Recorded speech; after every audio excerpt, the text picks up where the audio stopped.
नमस्कार दोस्तों पति पत्नी के तलाक हुए 1 साल हो गए और 1 साल बाद डिवोर्स तो मिल चुका।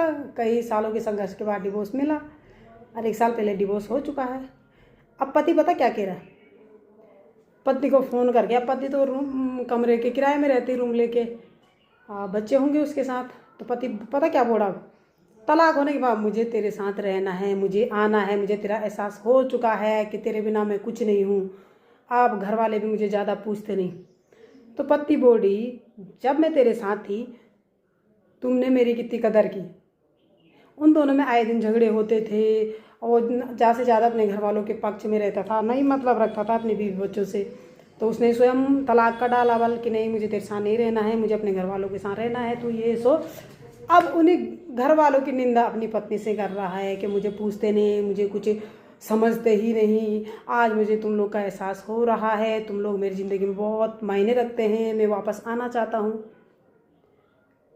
तो खैर वो बहन तो मना कर रही है कि नहीं, अब मैं अपनी लाइफ में बहुत आगे बढ़ चुकी हूँ। जो तकलीफ़, जो दिक्कतें, जो परेशानी झेली तुम्हारे साथ रह के मैं अब वो भूल चुकी हूँ।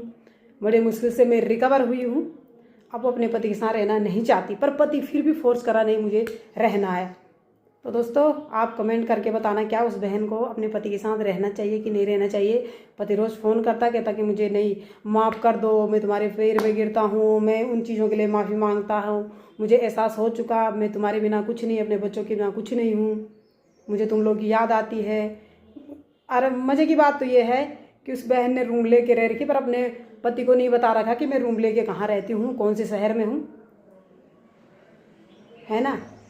उसी शहर में, खैर वो तो जहाँ हम हैं खैर, पर उस इंसान को नहीं पता है कि वो किस शहर में रहती है, कुछ आता पता नहीं। बस उसके पास उसका फ़ोन नंबर है, ज़रूर फ़ोन के ज़रिए बोला कि मुझे माफ़ कर दे, मैं वापस आना चाहता हूँ। तो दोस्तों क्या ऐसे इंसान को माफ़ करना चाहिए जिसने जीते जी तो बहुत परेशान किया, जब साथ में थे तो कोई अहमियत नहीं समझी, और बहुत उसको वो करी मेरे बच्चे और मुझे बहुत परेशानियों का सामना करना पड़ा इसके साथ रह के। तब एक मेरी माँ, मेरे बाप, मेरे भाई, मेरे भतीजे, मेरे सब सिवाय हमको दुश्मन समझता था कि तुम न बच्चे को, ना हमको, कुछ नहीं समझता था। तलाक के टाइम उसने बच्चे को भी कहा कि मुझे नहीं, तू ही रख ले अपने बच्चों को, सब कुछ मुझे सौंपा। आज मैं अपनी ज़िंदगी में कह रही कि मैं बहुत आगे बढ़ चुकी है। 1 साल हो चुके हमारे डिवोर्स को, मैं बड़ी मुश्किल से रिकवर हुई। आज वो काम धंधा करती है, कुछ अपने बच्चों को पालने के लिए कर ही रही है। बच्चे भी हैं ही, उतने बड़े भी नहीं हैं, उतने छोटे भी नहीं हैं उसके बच्चे, पर कर रही अपने बच्चों के लिए, पढ़ा रही, लिखा रही, अपने पैरों पे खड़ी हो गई। वो किसी का सहारा नहीं लिया, उसको सहारे की ज़रूरत नहीं, क्योंकि वो ठोकर खा